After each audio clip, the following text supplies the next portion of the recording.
அன்பானவர்களே, இன்று நாம் பார்க்கப் போகும் வசனம் என்னவென்றால், ஏசாயா 40ஆம் அதிகாரம் 31ஆம் வசனம். கர்த்தரை நோக்கி காத்திருக்கிறவர்களோ புது பெலன் அடைவார்கள். இந்த வசனத்தில் சொல்லப்பட்டது போல், வாழ்க்கையில் நாம் பல நேரங்களில் ஜெபிக்கிறோம், காத்திருக்கிறோம், ஆனால் பதில் வரவில்லை என்று நினைக்கிறோம். அந்த நேரத்தில் தேவன் இந்த வசனத்திற்கு தகுந்தாற்போல் நமக்கு ஒரு வாக்குத்தத்தத்தை தருகிறார். புது பெலன் அடைவார்கள்.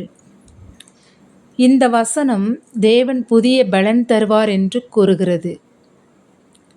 மனம் சோர்ந்தவர்களுக்கு தைரியம், தோல்வி அடைந்தவர்களுக்கு புதிய ஆரம்பம், கடனில் இருப்பவர்களுக்கு நம்பிக்கை, நோயில் இருப்பவர்களுக்கு ஒரு ஆறுதல். தேவன் உங்களை விட்டுவிடவில்லை. இன்று நீங்கள் எந்த காரியத்திற்காக காத்திருக்கிறீர்களோ அந்த காரியத்தில் தேவன் செயல்படுகிறார். உங்கள் ஜெபம் வீணாகவில்லை, உங்கள் கண்ணீர் வீணாகவில்லை, உங்கள் காத்திருப்பும் வீணாகவில்லை. ஏனெனில் நாம் தைரியமாக நம் தேவனை நோக்கி ஜெபிப்போம், நிச்சயம் பதில் தருவார்.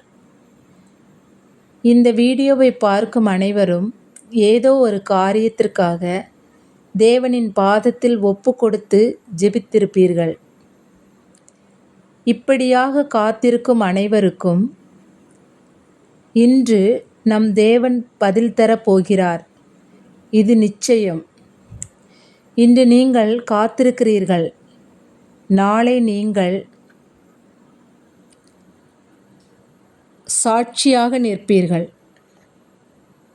கர்த்தரை நோக்கி காத்திருப்பவர்களோ இன்னைக்கு புது பலன் அடையப் போகிறார்கள். இதை விசுவசிக்கும் அனைவரும் ஆமென் என்று கமெண்டில் பதிவு செய்யுங்கள். அனைவருக்கும் இந்த வீடியோவை பகிருங்கள். கோடி நன்மை அடைவீர்கள்.